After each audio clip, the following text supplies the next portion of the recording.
হুমায়ুন ফরিদ বলেছেন, যতদিন বোকা হয়ে থাকবেন ততদিন সম্পর্ক ঠিক থাকবে। যখন থেকে ভুলকে ভুল, সঠিককে সঠিক বলা শুরু করবেন, ঠিক তখনই সম্পর্ক শেষ। আজকে বিকেলে ম্যাকারনি রান্না করব, সেটাই আপনাদের সাথে শেয়ার করব। প্রথমে আমি ম্যাকারনিকে একটু সিদ্ধ করে নিয়েছি, নেওয়ার পর একটু নুডলস দিয়ে দিয়েছি, মিস্টার নুডলস দিয়ে ভাপ দিয়ে নিয়েছি। এখন একটা ফ্রাই প্যান বসিয়ে দিয়েছি, এতে তেল দিয়ে দিলাম। তেল দিয়ে পেঁয়াজটাকে ভেজে নিচ্ছি। পেঁয়াজটা ভাজা হয়ে গেলে এক সাইড করে ডিমটা দিয়ে দেব। তো ডিমটা দিয়ে এখন লবণ দিয়ে ডিমটাকে সুন্দর করে ভেজে নেব আর কি।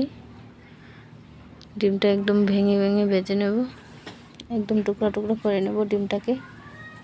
তারপর পেঁয়াজটাও একসাথে ভেজে নেব। তারপর টমেটো আর কাঁচামরিচ কোচানো দিয়ে সুন্দর করে নাড়াচাড়া দিয়ে মিশিয়ে নেব।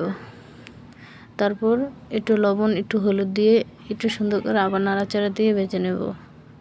তারপর নুডলসের যে মশলাটা এবং ম্যাকারনির যে মশলাটা দিয়ে দেব, দিয়ে সুন্দর করে নাড়াচাড়া দিয়ে মিশিয়ে নেব। মিশিয়ে নেওয়া হয়ে গেলে আমি নুডলস আর ম্যাকারনি মিক্সার একসাথে দিয়ে দেব, দিয়ে সুন্দর করে মিশিয়ে নেব। মিশিয়ে নেওয়া হয়ে গেলে আমি ধনিয়া পাতা দিয়ে দেব। ধনিয়া পাতা দিয়ে সুন্দর করে মিশিয়ে নেব। এই তো আমার নুডলস রান্না হয়ে গেছে। সবাই ভালো থাকবেন।